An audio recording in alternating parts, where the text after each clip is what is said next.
Tributes are flowing for acclaimed actor Sam Neill, who has died in Sydney at the age of 78.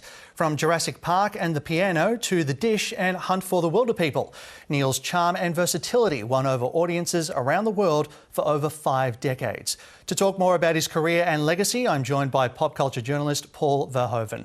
Paul, thanks very much for joining us this evening. A very sad day for cinephiles. Sam Neill had such a tremendous range on the big screen. When you hear his name, which films do you think of?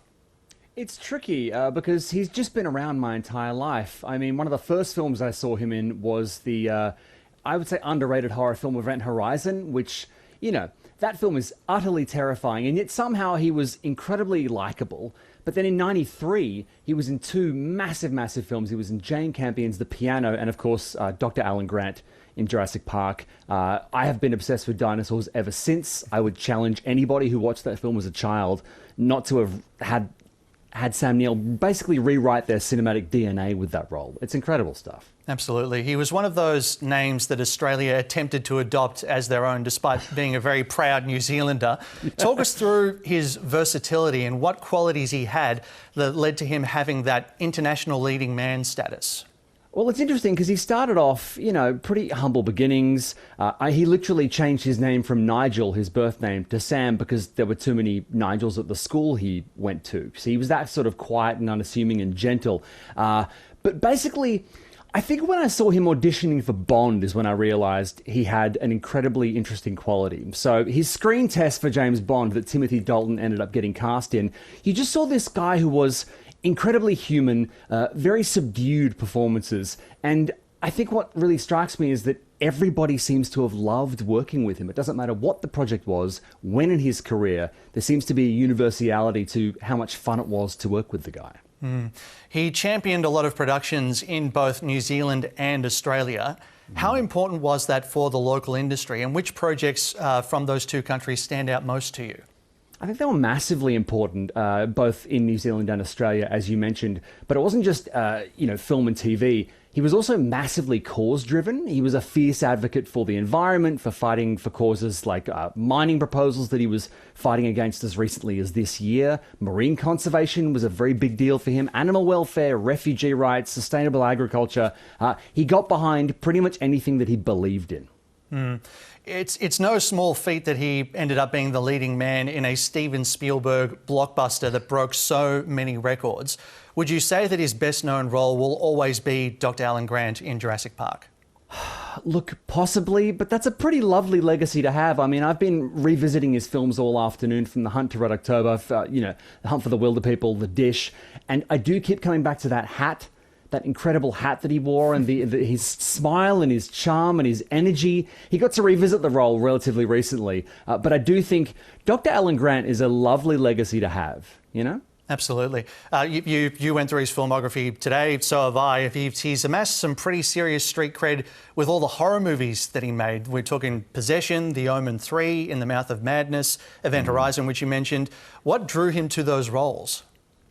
I think it's partly because it's very hard to imagine someone as lovely as Sam Neill doing the horrifying things he would do in those films. You mentioned In the Mouth of Madness. I mean, that is a Lovecraftian puzzle box of a nightmare of a film. John Carpenter really knocked it out of the park there. But he played the everyman really well, even in Dead Calm. He's the kind of person you would never assume would contain that sort of seething mass of emotions.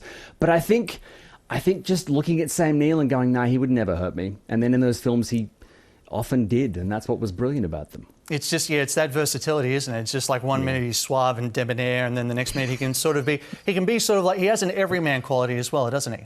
Yeah, much like you. Thanks, mate. No problem. What about Sam Neill's life outside of cinema? What were some of his other passions? Well, he operated a winery and a farm called Two Paddocks. He raised animals there, which I absolutely loved.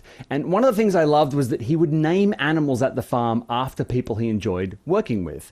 Helena Bonham Carter, in particular, was really chuffed when she found out that he'd named a cow after her. And you can win all the awards you want, Academy Awards, Oscars, Tonys, Grammys, but having Sam Neill name an animal after you, I think that there is the biggest win you could have gotten in the entertainment industry. Absolutely.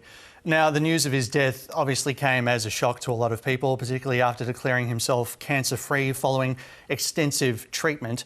What impact did that treatment have on him, not just as an artist, but as a person? I think it did sort of soften him. It was amazing. He was very open about his journey. He was incredibly open, but he was open about everything, really. And I think a lot of the tributes that have flowed out towards him have been partly just grateful towards his candor. He's had everyone from actors to prime ministers to directors. I've not seen this kind of overwhelming sentiment come out towards somebody in the entertainment industry in a long time. But I think it is just testament to the fact that he loved the people around him. He loved what he did, and he cared deeply. And he cared deeply right up until the end. And what sort of legacy does he leave behind now, Paul? I think a really good one. I mean, I think he set an example for how it is possible to work in the industry and just be incredibly lovely. I was lucky enough to speak with him about a year and a half ago for a piece, and he wouldn't get off the phone. He just wanted to keep giving and giving and giving. And, this was a very short piece. I had a paragraph for Sam. He gave me 45 minutes. It was just, he was a tap that wouldn't turn off, and he was just a wonderful guy. Pop culture journalist Paul Verhoeven joining us there. Thank you so much. Thanks.